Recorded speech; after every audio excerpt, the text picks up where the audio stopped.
One of the simple tricks of painting in oils is when you come back to a painting after a week, you've got a dry painting, you might decide that your clouds need softening or you need to adjust colours. Well, a simple way to get a nice blend on top of a dry surface is just to use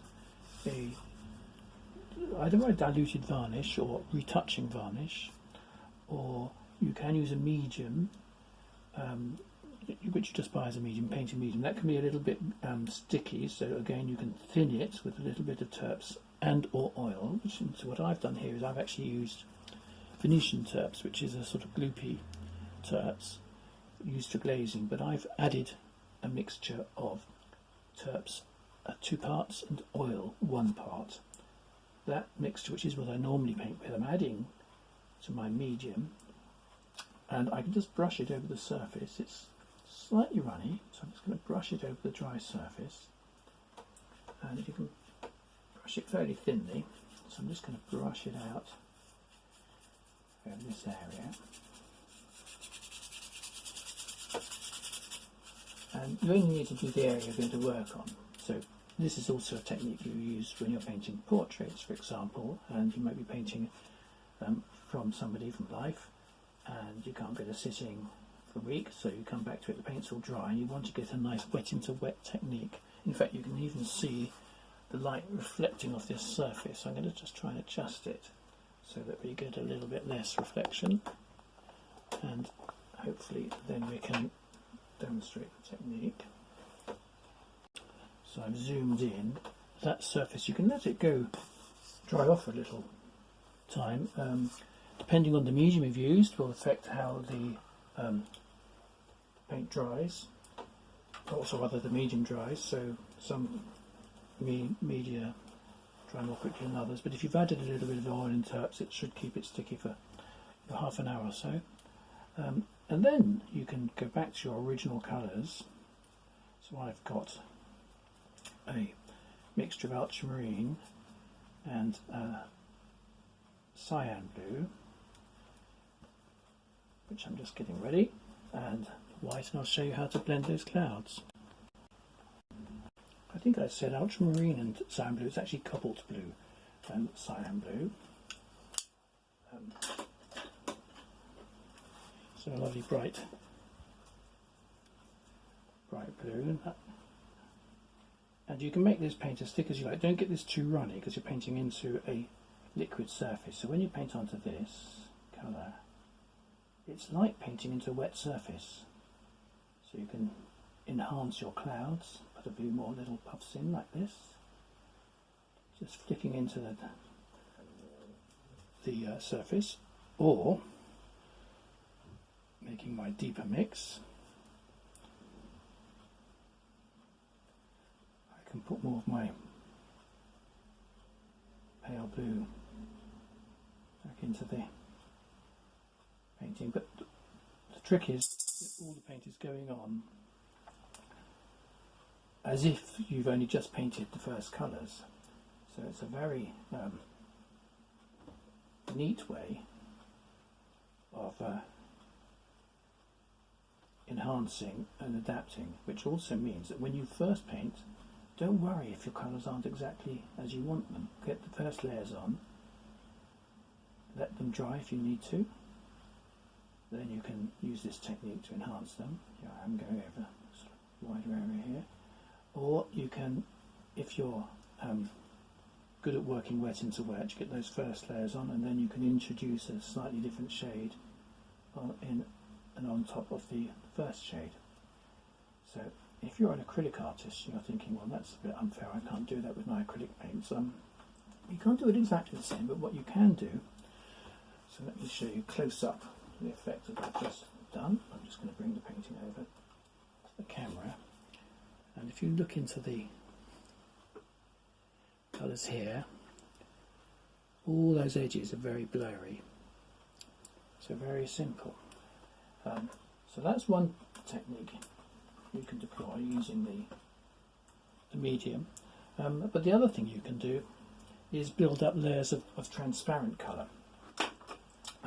So So coming back to my point about acrylic paints, you can use a similar technique by using the gel retarder that comes with, you can buy with acrylic paints that comes in a tube. So your gel retarder will typically, or slow drying gel it might be called, depending on the make, that you can put on in the same way as this, just putting it on thinly.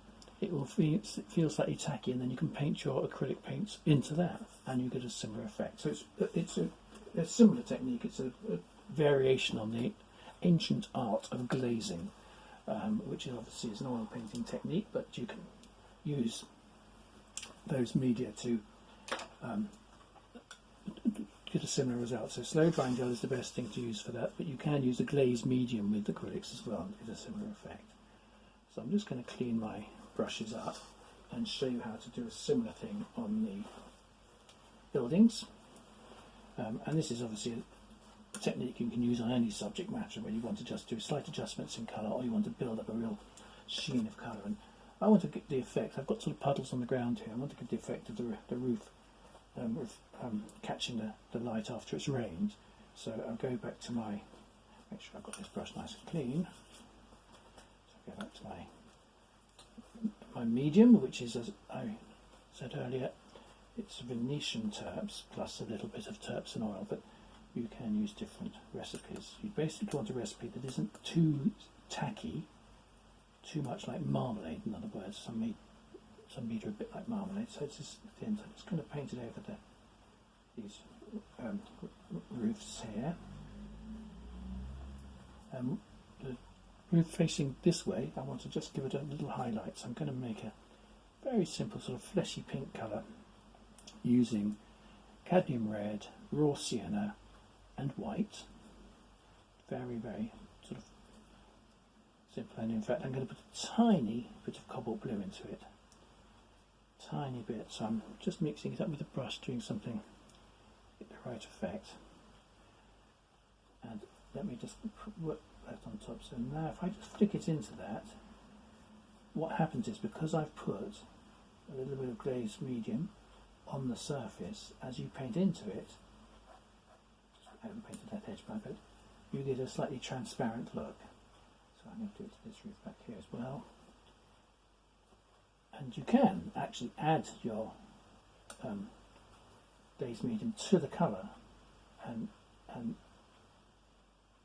you'll get a transparent surface, get a transparent colour. So this is really, it's a little bit about glazing, it's a little bit about how to control your paint to get the maximum effect. So I'm just going to make that roof and the background a little bit paler.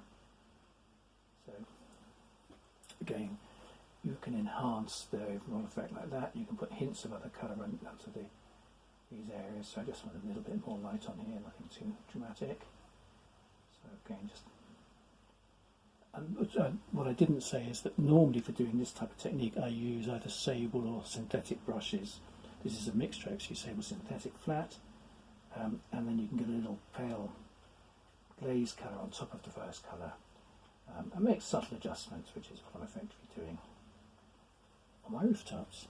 So I hope that helps you with your painting techniques. You can use this for oils obviously, which is what I've done. You can use a similar thing as I've explained for acrylic paints, but you can get wonderful depth in your colours if you practice this technique and work out how to use it to your best advantage. So you might have, just to recap, you might say, well, why don't I just paint a different colour here? But the effect of actually putting a pale colour on top of a darker colour gives you more depth, and you can do the same. You can put a deeper colour on top of a pale colour and do it the other way around, but it's worth playing with to see what effects you can get.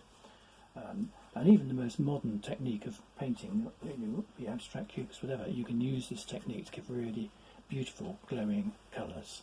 So have fun, practice, and any questions you can always message me, and I'll hopefully be able to explain how to do it. Let me just for a final time zoom in on those areas I've effectively glazed, the sky area, the roof, and you can see some nice subtle building up of the colours.